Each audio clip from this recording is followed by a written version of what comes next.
Well, good morning, everyone. And I want to start by thanking the organizers for the invitation to present. It's been really great to be here, and I've been learning a lot. I'm going to talk about inequality in access to frontier knowledge.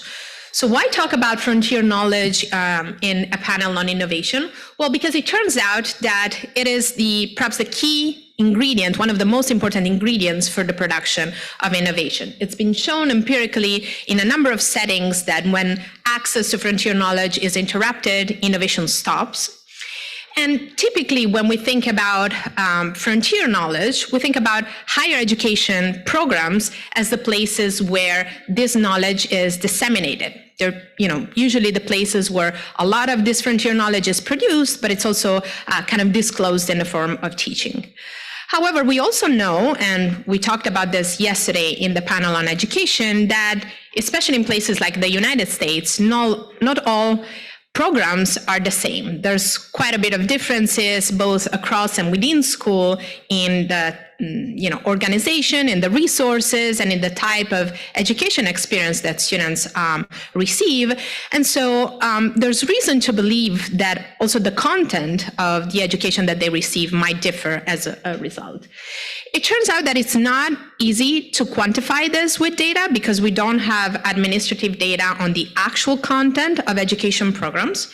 And so what I want to talk about today is line of work that I have started with my colleague Song Ma at Yale SOM that uses the text of course syllabi to infer the content of higher education programs. And I'm going to talk a little bit about the data, but also the way that we use the data. But broadly, what we try to do is we try to get a sense of the presence of this frontier knowledge, which we know is important for innovation, across schools as well as also within schools, and the extent to which access to it differs across students from different socio-demographic backgrounds. So that's what we are going to do.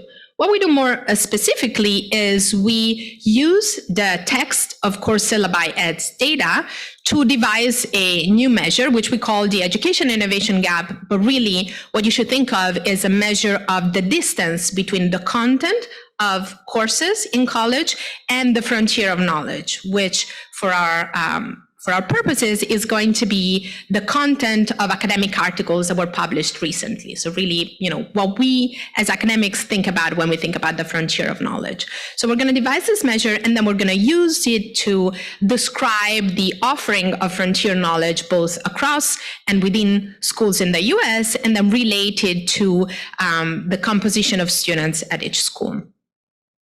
Let me tell you just a little bit more about how we constructed data. I will skip the details on the data in case you're interested. I'm happy to talk about it later. But I want to tell you a little bit about how we construct this measure before I show you some plots, because I think it's important to fix ideas. The goal is to, I apologize, I have a hard time, is to use a course syllabus and to basically get a sense of the presence of frontier knowledge in a course.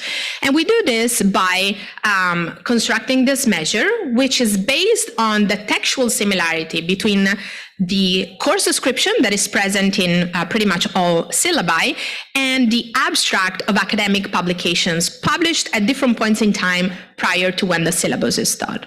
So the idea is to have a course have a larger education innovation gap if it is more similar to kind of older papers than it is to newer papers. So what we do more specifically, I'm going to guide you through the steps that we follow to come up with this measure. We start with two sets of documents, two sets of pieces of text, the syllabi and the publications. We transform them into word vectors using a dictionary. This just means, these vectors, you can think of them as a set of zeros and ones corresponding to the words that are present in each document and words that aren't, to sort of summarize the textual content of each document. We do a number of weighting adjustments to account for the fact that some words are just more frequent in the English language than others. But going fast on that, the way that then we use these vectors is we construct measures of textual proximity between each paper and each syllabus. And then for each syllabus, we construct this education innovation gap as a ratio between the average similarity of that syllabus with kind of older papers that were published many years ago, and newer papers that were published yesterday or last year. And so because of the way that it is constructed, this measure is going to be larger for syllabi that are more similar to older research than they are to newer one. In the sense, we call it a gap.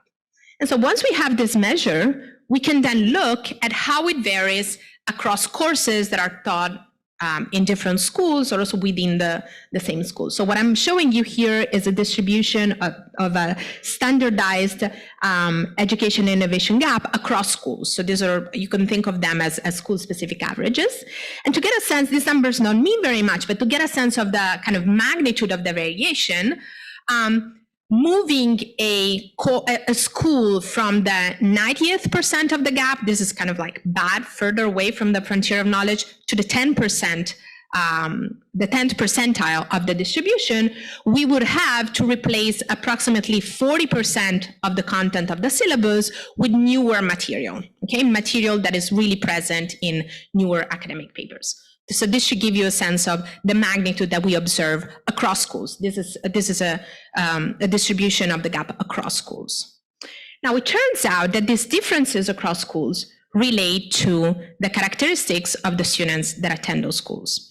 We know from the work of Chetty and co-authors that the socio-demographics of students that attend different types of schools in the United States can be very different.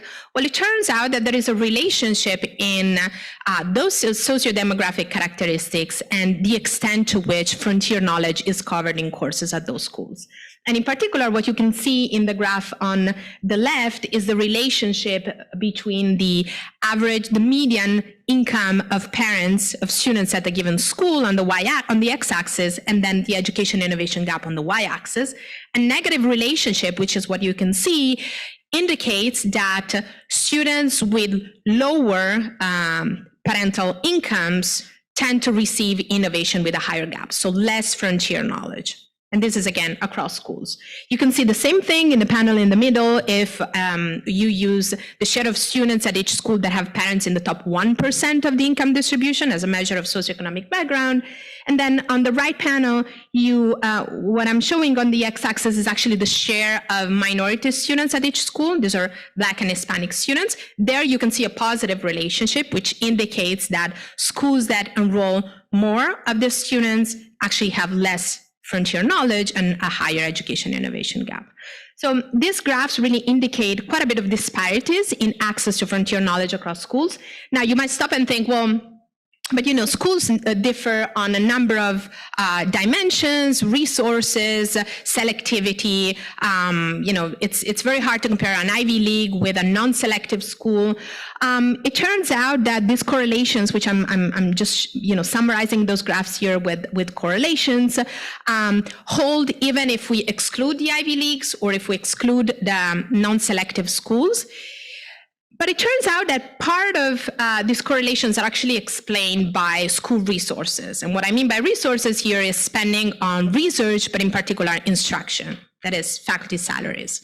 So it seems like part of these associations can be explained with differences in spending, which brings me to the next point I want to make here, which is, well, given that there are these differences in access to frontier knowledge, what can we do about them? One thing that our data and research seem to indicate is that, perhaps unsurprisingly to the people in this room, instructors, the people who are teaching and designing the courses, matter a lot for the presence of frontier knowledge in courses. And so what we find, both from a purely correlational standpoint, but also using the turnover of instructors across courses, is that going from, for the same course, if we move from an instructor that is not research active at all to one that is very research active, producing a lot of papers, and also producing a lot of papers in the same field as the course. So say me, I am a labor economist, I teach, PhD labor. If you go from me to a person that is way more productive than me, then the education innovation gap of that course will go down, which means that the extent to which frontier knowledge is going to be present in that course is going to go up. And so we know that typically research-active faculty, ladder faculty, are paid more than other faculty. So that might explain why we see that closing of the correlation between student socioeconomic background when we account for spending. I want to make one more point before I conclude, which is that should we worry about these differences in access to frontier knowledge? I think that we should, given the research, the existing literature that shows that frontier knowledge is important for education. In our data, we also see that schools that have a lower education innovation gap, that offer more frontier knowledge in their courses, do better in terms of student outcomes, particularly outcomes that pertain to innovation. That is the number of patents of students that graduate from that school, or the share of undergraduate students who then go on and obtain a PhD, but also to some extent on a number of purely labor market outcomes, say think earnings, or the probability of kind of breaking into the top percentiles of the income distribution. So, there's reasons to believe that, we should worry about these things. I think there's an open question here, which is, well, is there really a causal relationship between exposure to frontier knowledge in higher education and outcomes, and in particular innovation outcomes, when students graduate and enter the labor market? And also particularly, is this causal link the same across the socio-demographic spectrum, or does it matter more for some students compared to others? And this is something that we're now trying to work on and to really get off the ground together with Song and with Zach Bleemer, who's here in the room. And I'll just stop here and leave the floor to Petra.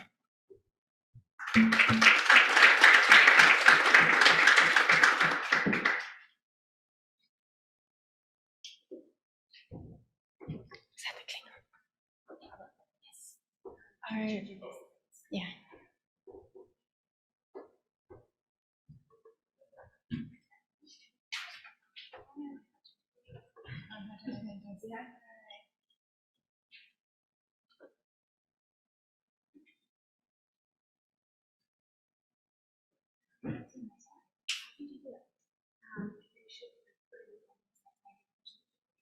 Don't see them, right?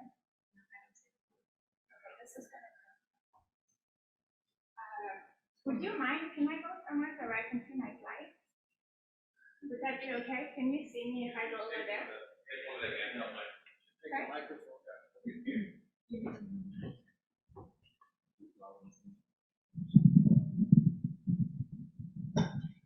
I take the whole thing? Yeah.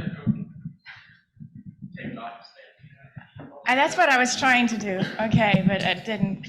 Oh, okay. All right. Perfect. Thank you so much. Okay. Would you like me to go over there? Over there. Perfect. Thank you. Could you put on my slides, please? Sorry, I feel like a movie star now. Oh, there you go. Thank you so much. Okay. So I think this, perfect.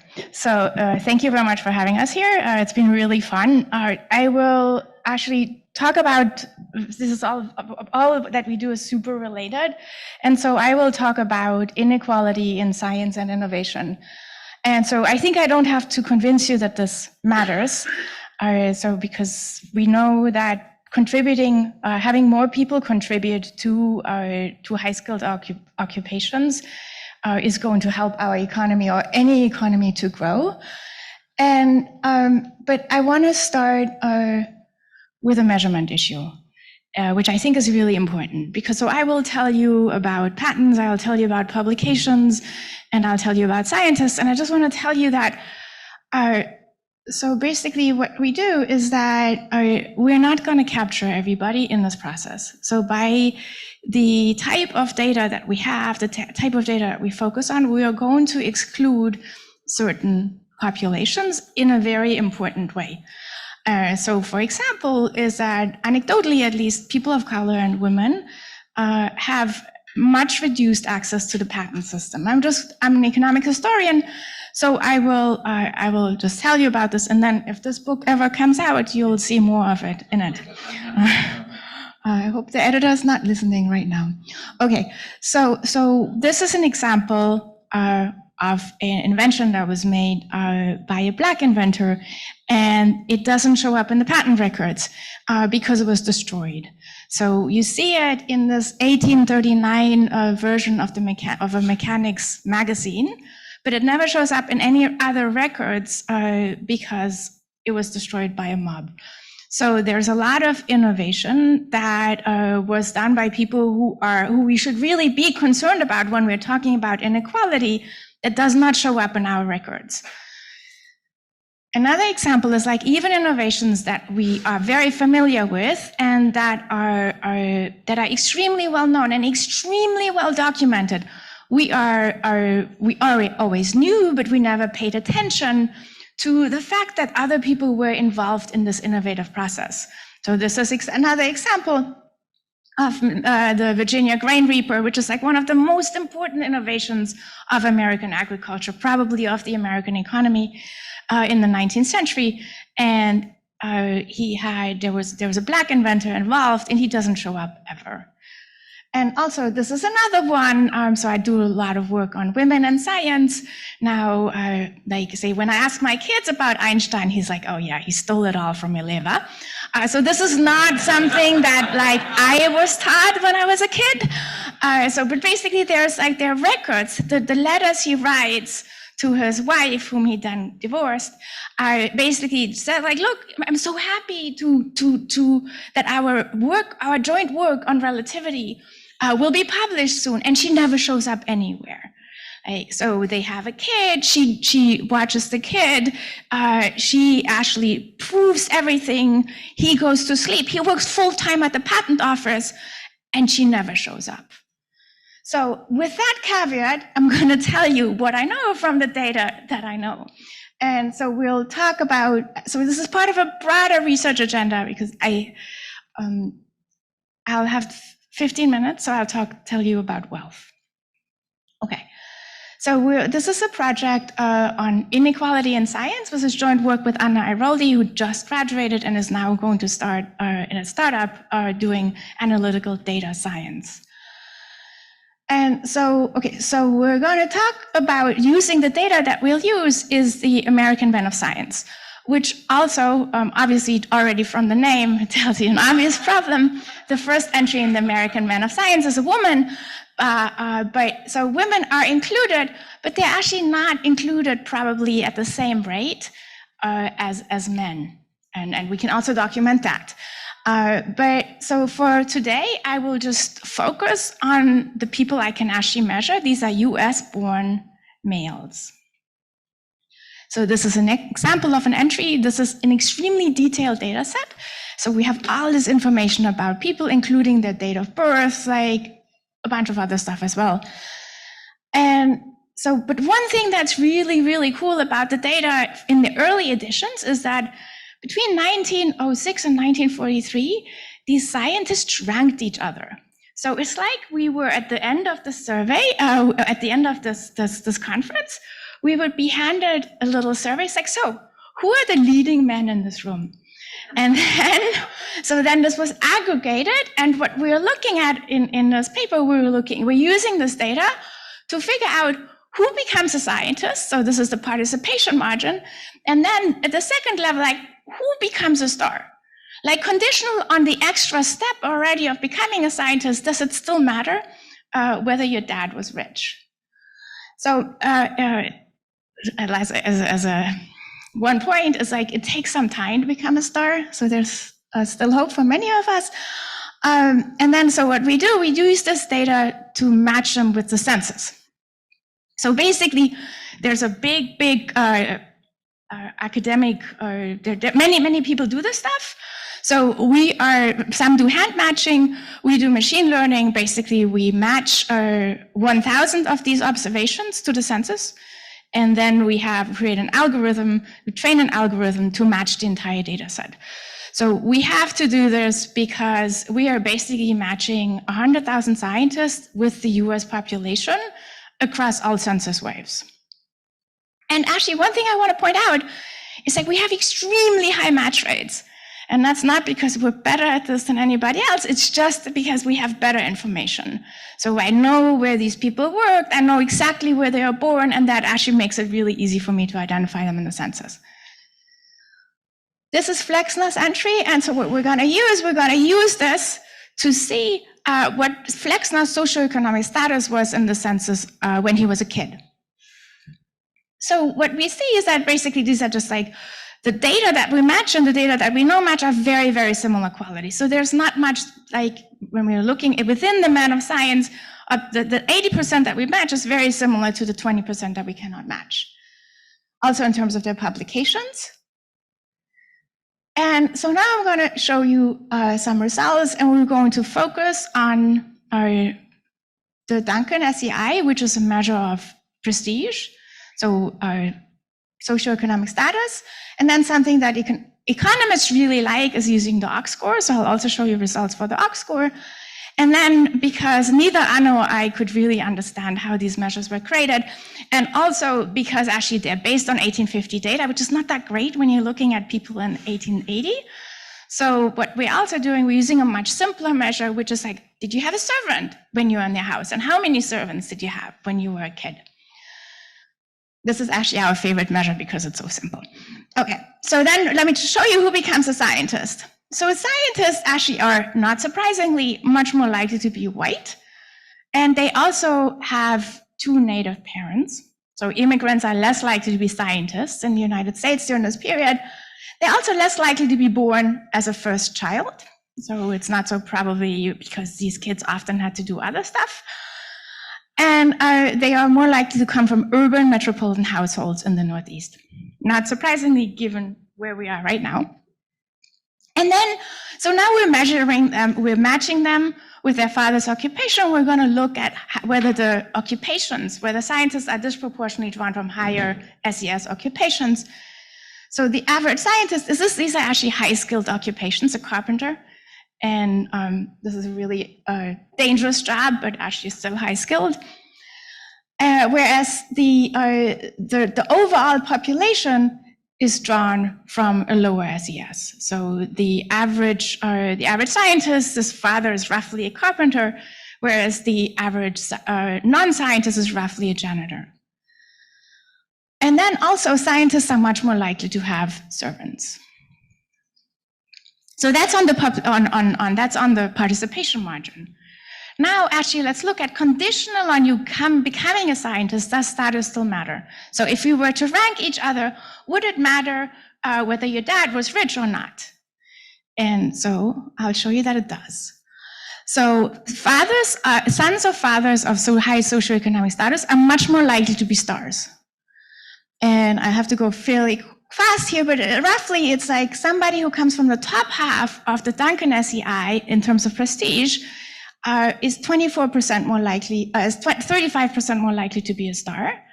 Ox score, which is more income-based, is 24% more likely to be stars, and having a servant, 34% more likely. So now let's actually, I'm going through this very fast. Does status matter more when you're young? And so I think this is important because a lot of prizes that our profession and many professions give are conditional on age. So a lot of prizes, the cutoff age is 40.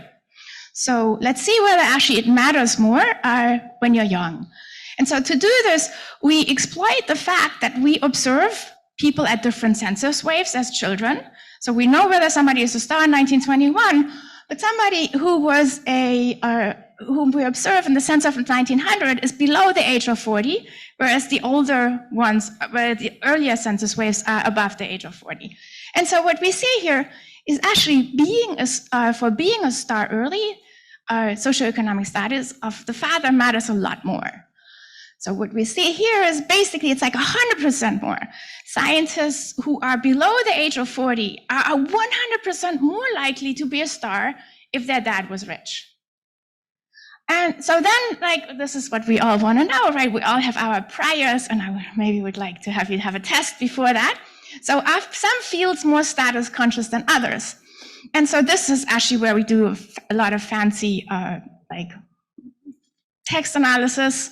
And so basically, I'm just going to show you what we do is basically one really cool thing we have about these scientists is we have their research fields. So they tell us, this is the stuff I'm working on right now. And we can feed this into a structured k-means system where we basically use the assignment of these fields and we match it with the research information that they give us. And so then I'll just show you here, these are the word clouds for these different fields. We assign them all to different fields. And let me just show you one. I'm going to focus on math. So you look at math, these are this is the way in which scientists who do math describe their result, their research. And so I'm showing you math because actually status matters most consistently in mathematics. So it's for, and so this is one of the things that we're trying to figure out. Why is it math? But this is very robust. Whatever you look at is so in math, you want to have rich parents and you want, especially when you're young. So it matters particularly when you're young. So if we're looking at the servants variable, for instance, and the Ox score, it's like, so the Ox score is 570%. So you're almost 6 times as likely to be a young star in math if your dad was rich. Okay, so now you may say like, well, we deserve this, right? It's like, yes, my father was rich, but I publish more. So we're going to look at that. So actually, do you publish more when your dad was rich? Yes. So basically, especially for the younger cohorts, people who are born in high socioeconomic status, actually, they are more productive. But when we control for that, it doesn't change much. So controlling for your output, controlling for academic output, still, actually, it's the people from high SES, and this is in terms of Duncan, they are still 37% more likely to be stars. This is conditional on publications compared with 44% not conditional on publications. So basically, most of it is still SES and not publications. It also goes through the Ox score and the servants. The servants is like basically having servants. It just doesn't matter whether you publish or not. All right. So now the question is like linking this back to what we saw yesterday on the panel on education and also to Barbara's work. Does elite education contribute and how does it contribute? And so obviously this is like not, actually I'm going to skip over this, but yes, so not surprisingly, people from high socioeconomic status are more likely to have elite degrees, which is not surprising to any of us, I think. But even that, so actually, you will be happy to know, SES matters less for graduate education. So there's some merit in this world, but it still matters. But then even controlling for education doesn't really kill the results. So basically, no matter whether I control for publications or whether I control for where you went to school, it doesn't really matter. So what do we find here? What do we conclude? So first, socioeconomic status affects participation. That has already been established in earlier work. So they've looked at invention. We're looking at scientists, and then it affects success, even conditional on publications. It's more important when you're young. And it's more important in some fields than in others. So some fields are more status respondent than others.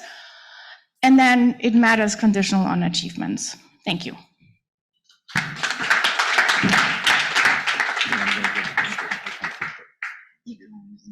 you going to have slides? I think so.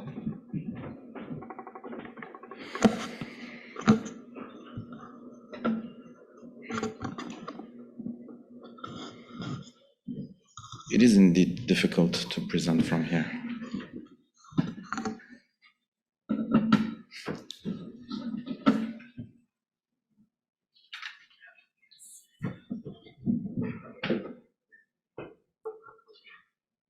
Okay, so good morning, everyone. I would like to thank the organizers for inviting me.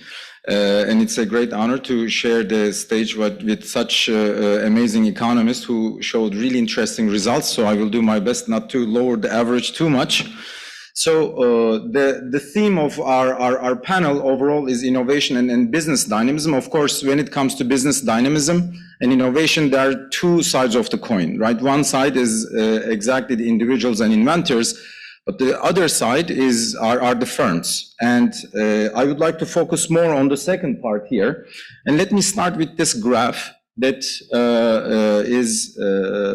that will be circulated this Monday through the NBR working paper series.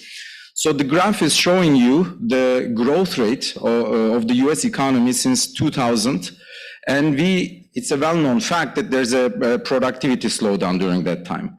But what's really interesting or puzzling is the following. If you look at the standard growth theory, what it will say is that if you allocate more resources towards innovative activities, you should grow faster. But that's exactly the period where we allocated more and more people into innovation activities as a fraction of the population. Of course, we can go into the details of the measurement, but indeed, I will conclude my also presentation with the measurement issue, but just on the face value, when we look at the fraction of people who are registered as inventors as a fraction of the total population, that's been trending upwards exactly during the period where the productivity was slowing down. So this is a puzzle, at least from an economic theory point of view or from a growth theory point of view, this is a puzzle. And what I will try to argue is that when we think about an economy's performance, we should just not look at the aggregate numbers. Because when we look at the aggregate numbers, they can be misleading. Indeed, when we look at the aggregate numbers, they are not looking so bleak, they are not looking so negative. Look at the R&D to GDP ratio, for instance. For years and years, it hasn't been declining. But when you look at many, many indicators of the US economy and overall in many of the advanced economies, things at the micro level have been going down. So that's why what I will try to argue is that we have to look at the composition of those aggregate numbers as well, not just try to inflate the aggregate numbers, but we need to understand better the micro individuals that lead to those aggregate numbers. So it's a well-known fact that in the US economy, there has been a declining dynamism overall. And this is not only through this productivity numbers, but when you look at the micro level, the literature has been very, very rich. Indeed, I referred to NBR working paper series, but there was a time where every Monday morning, we would be informed about the new trend in the US economy since 1980. So why did we take such a long time to realize those trends? That I don't know. Probably it's the data availability to be blamed. But there are many, many trends in the data, especially since 1980, but more so after 2000. For instance, when you look at this picture here, market concentration has been increasing in the US, no matter how you're slicing the data. When you look at the average markup, of course, there was a gigantic literature. Still, it's very hot, but many, many papers have shown that the average markup has been trending upwards since 1980. Of course, why do we care about the markup? Because markup is. Why do we care about the markup? Because markup is an indicator of how competitive the markets are. So, again, things have been very heterogeneous. When you look at the micro data, so if there was a productivity slowdown, it didn't mean that the productivity was slowing down for every firm or every part of the economy. Indeed, there was a significant heterogeneity. When you look at the market leaders versus market followers, it was mostly the market followers that could not keep up with the market leaders. And this is very important because unless we understand the underlying causes for the slowdown, we cannot really come up with the right policy recommendations, obviously. So when we look at the entry rate, entrants are extremely important. I will come back to this later on, but if you think about the Schumpeterian theory, for instance, the new entrants are the fresh bloods of the economy, and we know that they have much stronger incentive to do something radical to prove themselves to the market. And once a firm becomes an incumbent, then its incentive shifts from doing something radical towards more defending the market and slow down competition if possible. So that's why even looking at this heterogeneity between incumbents and entrants, or large incumbents and small incumbents, you start already seeing some interesting symptoms in the data. And unfortunately, the entry rate, the number of new firms relative to incumbent firms, has been declining since 1980. I'm not able to see my graphs very well, but so this is the job reallocation rate. So when it comes to business dynamism, there are at least two dimensions to business dynamism. One of them is how entrants are challenging incumbents, But the second dimension is how incumbents are competing among themselves. Of course, US economy has been a startup economy, and Israel and other economies have been similarly. But when you look at the German economy, for instance, German economy has been very successful in keeping the competition among incumbents very active. So you can generate business dynamism in different ways as long as you are able to keep the competition fierce among firms.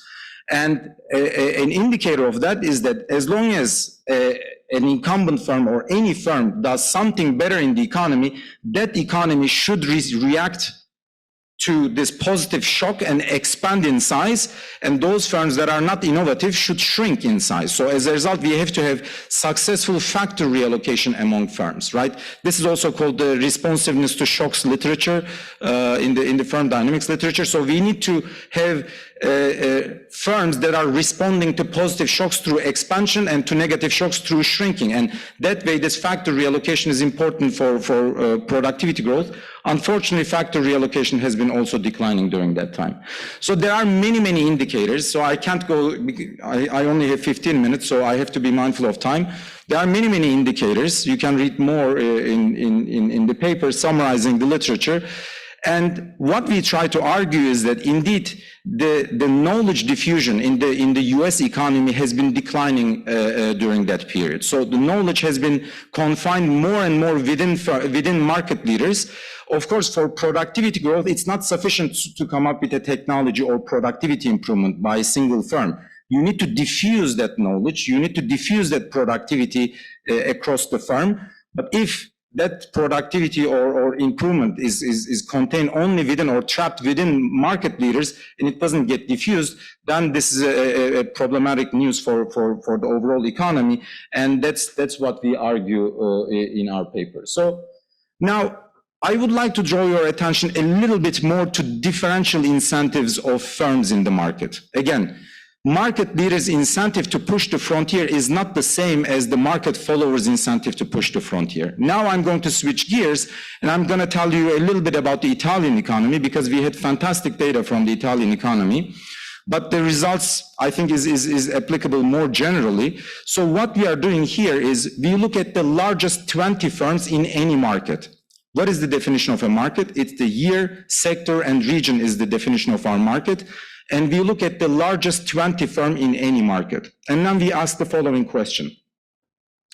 As they becoming the dominant market leader, number 1 means the market leader, number 20 is the smallest among the largest 20 firms in the market. And now we ask the following question. As the firms are becoming the dominant market leader, what happens to their innovativeness? And what happens to their other strategies? And you can come up with many, many different strategies, of course, but one thing we are going to look at is the fraction of local politicians that they hire. Okay, so this is number of local politicians that they hire relative to the firm size. And to come up with this measure, we merged the social security data in Italy together with the register of local politicians of 500,000 local politicians, mayors, vice mayors, council members, etc. And since it's a part-time job to be a local politician, they can also work for a company at the same time. But this is an interesting measure, right? Because normally, if they are just randomly hiring these people, there shouldn't be any relationship between them. But if being connected brings some additional advantage through the political system, then probably, you know, this defensive margin, a la Arrow's replacement effect, for instance, should be in action. So this is the result. Okay, this is the intensity of politician. It's not an extensive margin. This is the intensive margin. Number of politicians relative to firm size. And as the firm is becoming the dominant market leader, the number of politicians relative to its size is increasing. Well, you might say, Ufuk, this is not necessarily bad news because these firms are more innovative and they are bringing new technologies and they need to explain these new technologies to regulators. So as a result, they are trying to lobby and get connected. So let's look at the innovativeness of these firms. When we look at the innovativeness, it's the complete opposite. Okay, so when you put the two pictures together, now you come up with, we called it leadership paradox, but this is not new, right? This is exactly what the economic theory also tells us. So economic theory tells us that as long as you're the dominant market leader, your incentive to push the frontier changes drastically relative to a small firm or new entrant, right? So that's why I think when we look at the numbers, we have to also keep in mind that, yes, there is R&D, but there is productive R&D, but there's also defensive R&D. You can use those R&D dollars to build a patent wall or patent thicket around yourself, and this might not be necessarily good for the society. It will slow down competition, and we also know all the patent wars and all that literature. And also, for instance, the killer acquisition story. So, okay, if the firms are generating some gain from this as an incumbent through the politicians, do they share the pie with the politician? And this is the compensation of a politician.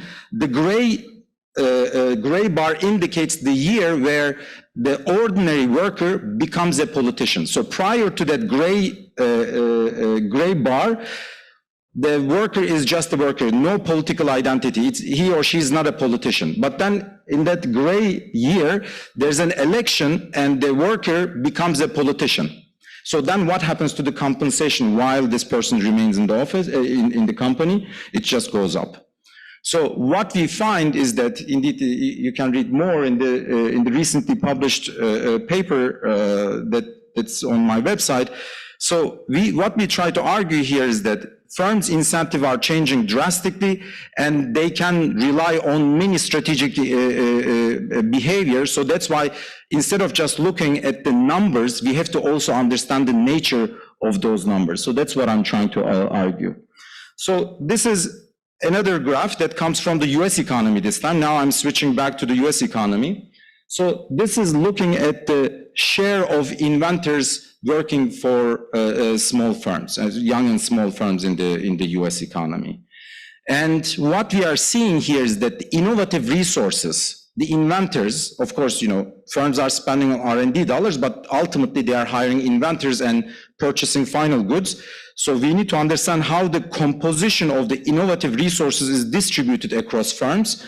And what we are seeing is that the innovative input in the US economy has been shifting more and more towards large incumbents. From small firms, which have more incentive to do something radical, it's shifting more. The composition is shifting more towards those firms that have lower incentive to push the frontier. So as a result, you can easily do a simple back of the envelope calculation. Just, there are many, many other papers that I cannot talk about, but we know that, for instance, firms are producing more radical patents and innovations early in their life cycle than later in their life cycle. So that's something that we need to be mindful of.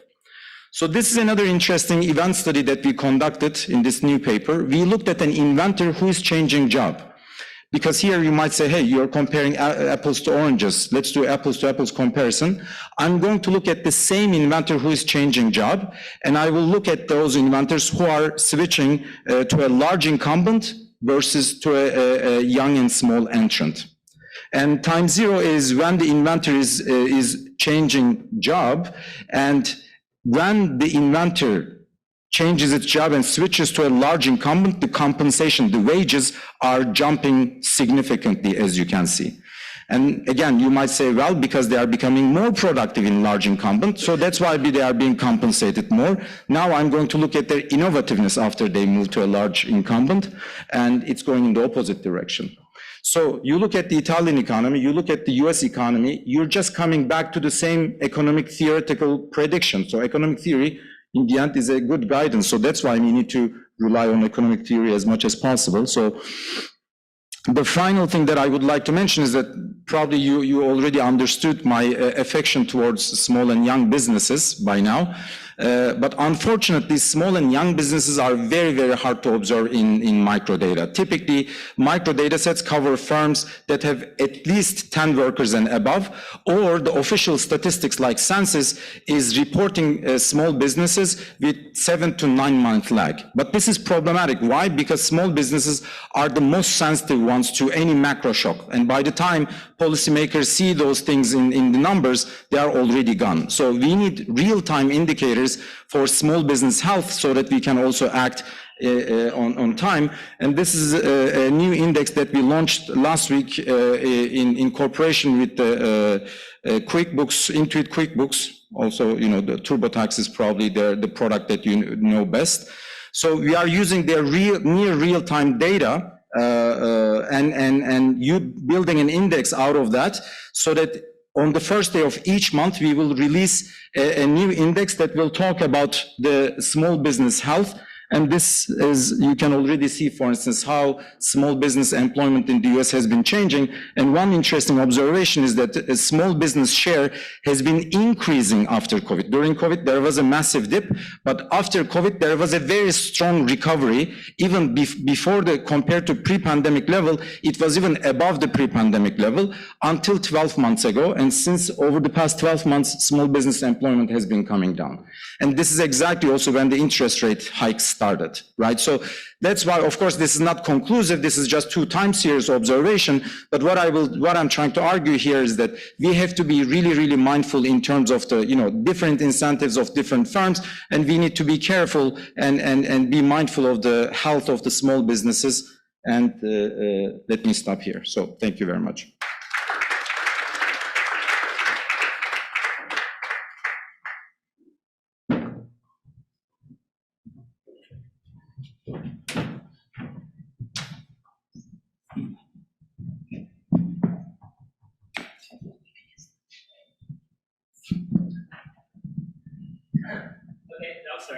So thanks. This was a great set of papers. I guess I have a sort of a question about just the overall how we think about innovation and the units of innovation, kind of coming from this book. I'm sure you all know about like where do good ideas come from, and just the idea that we're all of the papers sort of seem to be focusing on the units of innovation that have an individual name attached to them, and like less about kind of the whole social networks of other ideas that are kind of always informally in the background and showing up as kind of the never written down inputs into idea generation. And so that I wonder if we wind up like kind of fetishizing the kind of like the names that are on the patents or the publication and sort of losing some sort of insight into the broader ecosystems that make kind of all of the innovation possible. So I don't know if we want to take a bunch of questions and yeah. So I've been struck by the discovery that the demand side matters with respect to innovation. Not terribly, I mean, it's not a big challenge to recognize how much that's the case. But in particular, I would just refer to what Mike Kramer is doing at Chicago with the market shaping initiative, looking at both demand and supply side. This obviously is the story of the digital revolution and much of the genetics revolution, with DoD and NIH playing roles on the demand side. And clearly, given the discussion yesterday about going green, the need for innovation in energy storage and alternative energies, et cetera, energy sources would fit with that model. So the question is, how do you take account of the demand side for innovation? A question for Petra. That was a really lovely study. I enjoyed it. I learned the importance of having servants for science, so that's a good thing to remember. My question was more about the time series. So obviously you find those effects. Have things gotten any better? So that's part one. And part two of that question is, I wonder if it has become more subtle. The privilege, the importance of privilege has become more subtle if you have worked on that. And by that, I mean, it matters if you're connected to the right networks. And it's maybe not as straightforward anymore. Do you have servants or not? And so in that sense, it's more nuanced and maybe more difficult, but it's still as important. And so if you have anything to say on that, thank you. Hi, I am just wondering whether you must have heard of Thomas Kuhn and the structure of scientific evidence, because it appeared that much of the perspective was totally ignored his point of view. I mean, you just frontier knowledge creations as opposed to paradigm shifts. And I've just, I mean, this is supposed to be interdisciplinary, and I just wanted to introduce a note of discord. Since the guy, I think he was German, so I think they'll take the Thomas Kuhn one. So I mean, that is, of course, underlying. There's a paradigm shift, and I think that would actually really apply to Barbara's work. So I think it's in there. And then maybe I'll just answer the question that was addressed to me. So have things gotten better?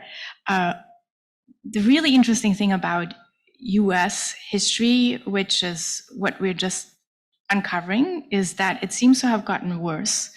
And then we see persistence. So, we're still looking into this, but essentially we have people born between 1850 and in another data set until the 1920s.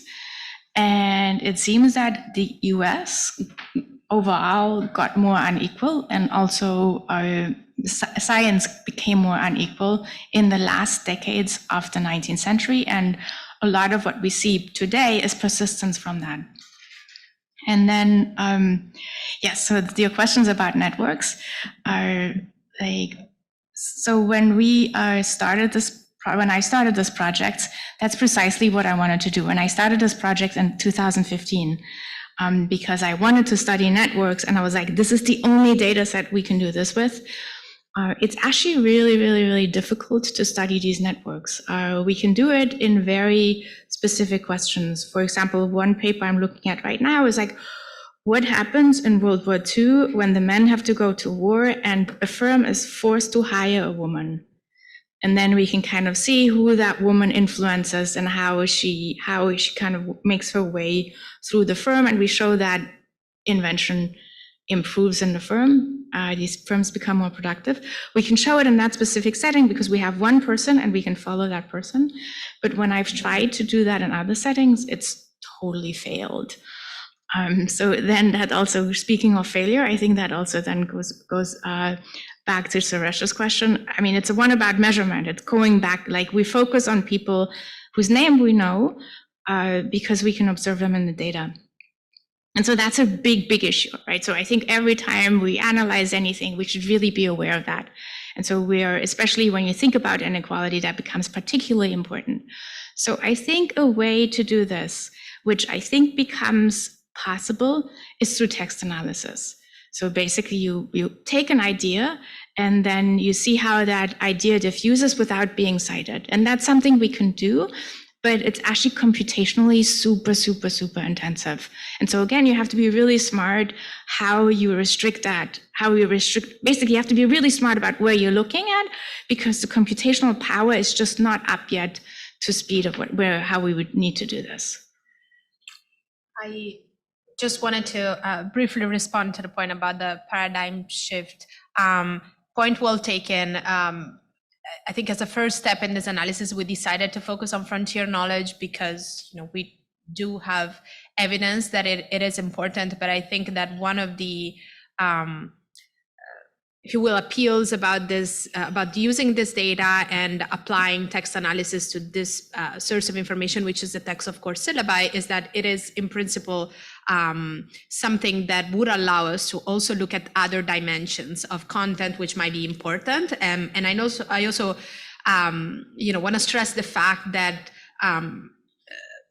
studying the causal impact of various dimensions of content is important precisely for this to sort of give us a sense of what is really important for students and for which types of students. So, point well taken. So I would like to also address two of the questions. So one of them is about are we too fixated on the people who have their names on the patent? I see this as some progress, because normally theoretically we know that the spillovers are important, right? We know, the interaction among people. Indeed, Lucas's, famous learning model, for instance, people bump into each other, learn from each other. We know that it takes a village to innovate. So Theoretically, we know that we need more than just the inventor itself. There's a whole process behind. But again, the way we are learning these trends about the US economy, also we are just learning about the inventors more and more, their family structure, where they were born, or for instance, there are interesting papers showing that large cities are producing disproportionately more innovations. It's not just because of the individual, but where that person is also matters. So we have more and more evidence. I think what needs to be done here, and that's partly what the literature is also trying to do, is to create a dialogue between theory and data, because sometimes we are limited with the data's availability, and sometimes some information doesn't exist. But then, combining, merging them together will probably help us more. But I should say just one thing. So I totally believe in what you mentioned, which is, there is this whole team structure behind innovation. It's just not one person.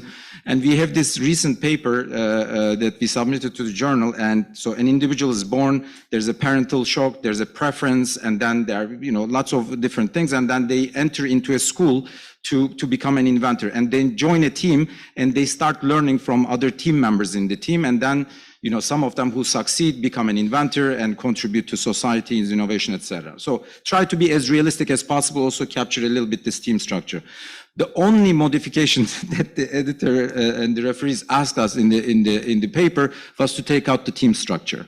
So maybe we didn't do a good job, or maybe people don't have the prior yet for how these things work, but it's a challenge, and we are making some progress.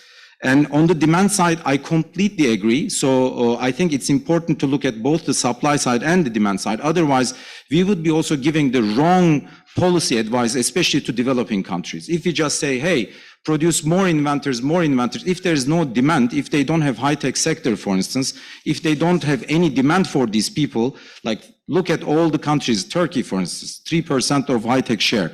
They are just not interested in doing innovation. So you need to create the appetite. And Denmark was very smart. In 2003, they allocated much more funding for strengthening the PhD programs, but they also went to the firms and said, we are going to subsidize a fraction of the salaries that you're going to pay to PhDs. So they created both the supply and the demand, and that's exactly how we should do.